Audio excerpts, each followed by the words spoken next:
Welcome to the Holly Hibbard Leadership Podcast, your go-to source for actionable insights, practical advice, and inspiring stories to help you lead with faith-filled purpose at work and at home. If you're looking to equip, empower, and encourage yourself to thrive in an ever-changing world, you're in the right place. I'm Holly Hibbard, and with over 20 years of experience as a science teacher, leadership coach, entrepreneur, and relationship mentor, I understand the challenges and growth opportunities that come with pursuing your passion. Whether you're chasing career goals, taking entrepreneurial leaps, or finally reaching for those long-postponed ambitions, I'm here to help. So let's get comfortable having uncomfortable conversations and explore ways you can lead your family, lead your life, and find your calling with intention and faith. Hello, everyone. Welcome back to the show. Today's episode, I think, is going to be applicable to any area of your life that you want to put it into play, because today I'm talking about how to ensure your ideas are taken seriously. I can only speak for myself, but I know that there have been several occasions in the span of my life where I personally and professionally in both arenas have not felt heard or like the suggestion I was making was one that was received, let alone something that as a suggestion was actually honored and put into play. But just to have my idea heard, respected, thought about, considered, that can be a really validating experience when people do take your ideas seriously. But on the contrary to that, it can feel like crap when you don't feel like people are taking your ideas seriously. So if you're listening to this episode today because you feel that in your professional life, people aren't taking you seriously, or really in your personal life, someone is not taking your ideas seriously, I really hope there's something here in this episode here for you today that can give you some ways to move it forward. And so let's dive in with a couple of the reasons why you might feel like your ideas are not being taken seriously and what you can do about your approach. The first thing I want to address is I, being a woman, oftentimes my audience, both with my video content and with my audio content, my audience tends to be tracking at about 86% women. So I may lean heavily today in this episode toward the perspective of what it's like to be a woman in the United States. I am so far from being a national representative for that demographic, but I want to acknowledge that I do have a perspective that's going to lean into those experiences. And again, these are only my experiences. I'm not speaking for anybody else, but I do want to acknowledge that. And the reason I start out by pointing that out is because the first topic I want to hint at here is how can we be assertive without coming off as aggressive? Now, this is so tricky and annoying that I even have to say this. Now, I mentioned that I'm giving this perspective as a woman because I don't know that men have that same concern. There is a stereotype, I feel, about women as leaders that our assertion is seen as aggression, that we are considered out of line, or we are considered making decisions based on emotion because we are showing assertiveness. But it automatically gets labeled as aggression oftentimes. And when your audience, regardless of who they are, isn't taking your ideas seriously, it could be because they are perceiving you as aggressive and not assertive. So what can we do about this, if anything? First, like I said, we get to acknowledge that this is a stereotype, and there are so many relationships in our life where we get to choose who we are spending time with and who we are presenting these ideas to. For example, in your romantic relationship or even in the friendships that you have. But in a professional setting, a lot of times we get to talk to people that for whatever reason, are always going to think that we are being aggressive or overly emotional instead of too assertive, because this stereotype is alive and well, unfortunately. So rather than spin our wheels and waste our time at trying to dismantle that stereotype, let's look at instead, how do we up our assertion game? Okay. So it doesn't, and listen, you might be thinking, okay, but Holly, I know I'm not actually aggressive. I know I'm being assertive, but it's being perceived as aggression. I hear you. I totally hear you. And I totally get this. So here's what we can do to really zone in on that assertion portion. So it's important that when you are in these conversations, that you make your presence felt. A lot of that has to do with your body language and how you speak. So for example, you will be perceived as assertive if you are making eye contact with the person that you are speaking to. You will be perceived as assertive if you give a firm handshake. However, you also can be perceived as assertive if you are an intense listener.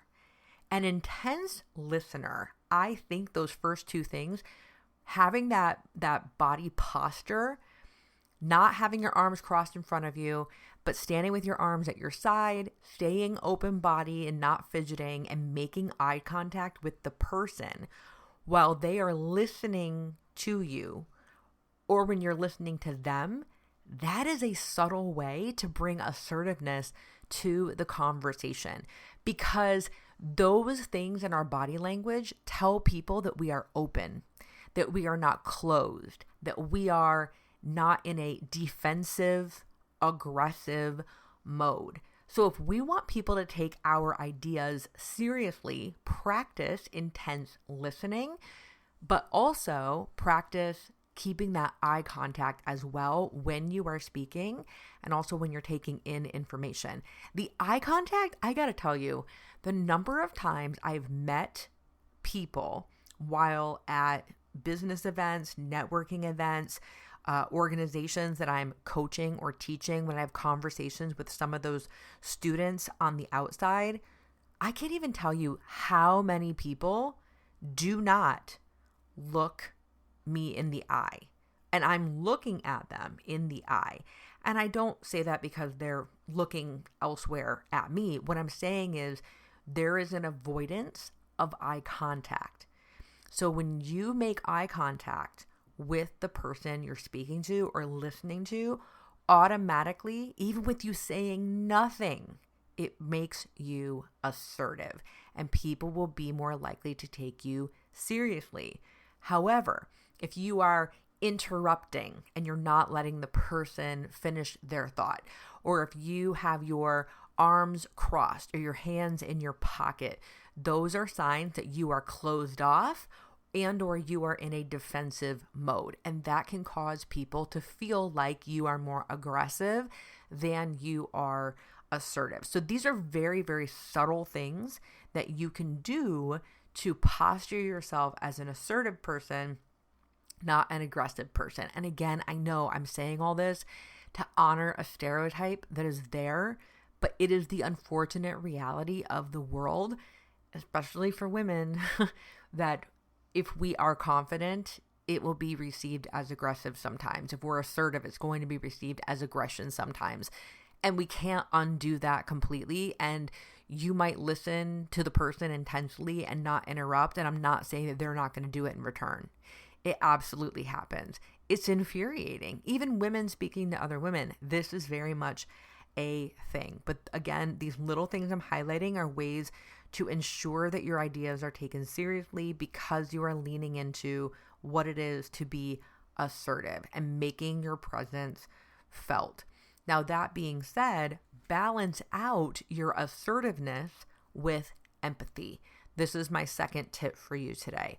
So balancing out your assertiveness with empathy looks like having both a strong point that you are making, having evidence or information to back up why that idea is going to work.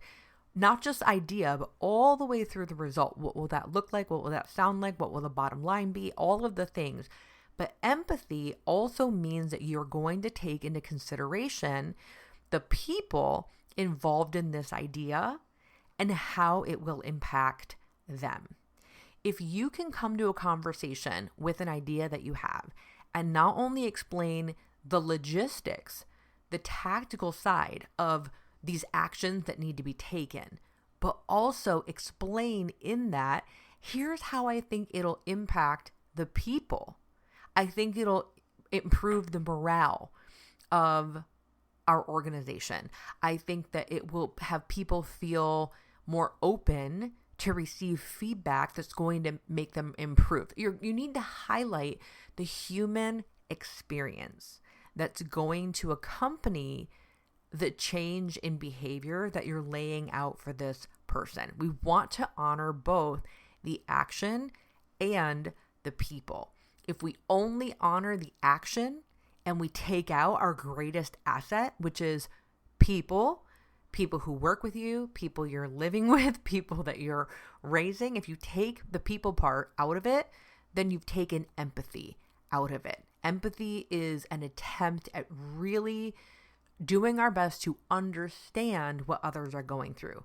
Not always relate to them, because that's not possible to relate to everything that people go through, but to have an understanding or a desire for an understanding of what people are going through. So when you want someone to take your ideas seriously, make your presence felt. And while you are being assertive and describing what your idea is, remember to incorporate both the logistics and the tactical side of things step by step from day 1 to day whatever, 90. What will the results be? What will the actions be? But also include alongside of that how the people will be impacted, ideally in a positive way, because that shows you've given consideration to those people. The last thing you can do here to have others take your ideas more seriously is to reinforce your ideas with brevity. I am a naturally creative person.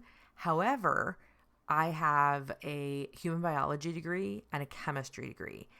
I have taught in my past, in my previous careers, sciences, and those are very linear things. They're very formulaic. And the beauty of something that is formulaic, like chemistry, for example, is you put reactants in and a product comes out. And that's all that really needs to be said about it. It's completely linear. This is the input. This is the output. And if we get stuck in the how that happens, when you're sharing your ideas and you focus on, okay, this is the input, this is the actions that will go in, and this is the desired outcome. This is what will come out. That can be done in a very brief way, and then allow the person you're presenting your idea to ask about the how. Ask about the chemical reaction in the middle. Ask about what we can expect in terms of possible crises, challenges, bonus wins. Allow them the space to ask about that. Your job in presenting the idea is to keep it brief. Actually, maybe not even brief, but simple. Tell them what goes into it. Tell them what comes out of it, and then stop. And let the person then ask the questions about the how. What about this? What are bonuses? What are challenges? Etc. Because when you have that brevity, when you are able to be concise with how you are describing your idea, you then, when they ask you questions in return, you're now getting an opportunity to look at where there may be holes in your idea. They might also offer you something that can make your idea so much better. But if we spend so much time explaining the way that we think that it's going to go and how it's going to turn out, we're leaving them out of the equation, first of all, and that doesn't appear to people as collaborative. But in addition to that, you could be robbing yourself of an opportunity, like I said, to hear the next level version of that idea. And it might be even better. And that might even support your idea in truly coming to fruition, because now that person has convinced themselves that your idea is one that's going to be effective, one that's going to work. And so these are things I wanted to highlight for you in this episode today. Of ensuring your ideas are taken seriously is a combination of subtle, how you show up methods, your body language, eye contact, handshake if it's somebody brand new. It's also a combination of strategy and tactic. Can you explain your idea in a concise, linear way and leave them room to ask questions and or add to the idea so that they feel like they are a part of it?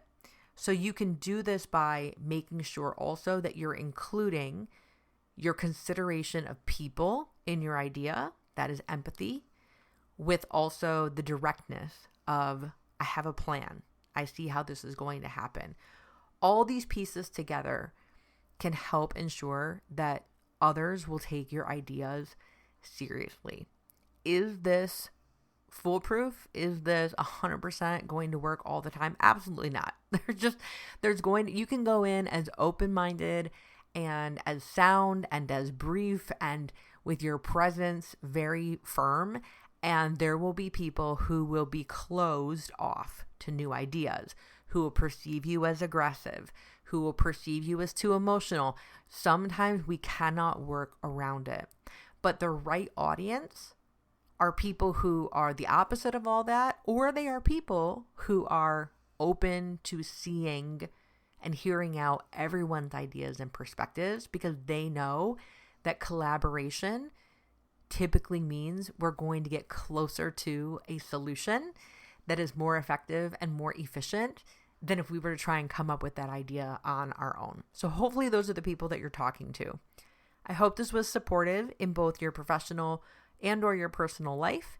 If you are interested, by the way, in learning more about my personal life, I have just begun over on Patreon my new show called Holly Hibbard Beyond Small Talk, Better Than Small Talk. And I have a collection of episodes happening there right now where I'm talking about my weight loss journey. I'm also going to be recording some episodes just on not professional things. That's what I meant to say, is personal life things, my thoughts, my hobbies, things that don't necessarily relate to leadership. So if you want to, yes, hear my leadership things here on this show, fantastic. And if you're interested in learning more about the personal side of me and how I balance out all of my ideas of leadership, but then also people and momming and living my life and married life and my faith, I do all that on the Better Than Small Talk over on my Patreon. You can just look up my name, Holly Hibbard, and I will be there. And until next time, I will talk to you next time. Thanks for listening. I'm high-fiving you right now because I'm so proud of you for putting your personal growth first. Remember, I believe in you, and with faith-filled intention and committed actions, you can lead your life, purpose, and family to wherever you dream possible. If you enjoyed this episode, it would mean so much to me if you'd take 30 seconds to help others discover the show. Leave a 5-star review on Apple Podcasts, share the show with your friends and family, or screenshot this episode to your Instagram stories and tag me at thehollyhibbard. Remember, you're not alone in this journey. I'm always here cheering you on, and until next time, stay curious, remain encouraged, and keep empowering yourself. You're doing better than you think, I promise.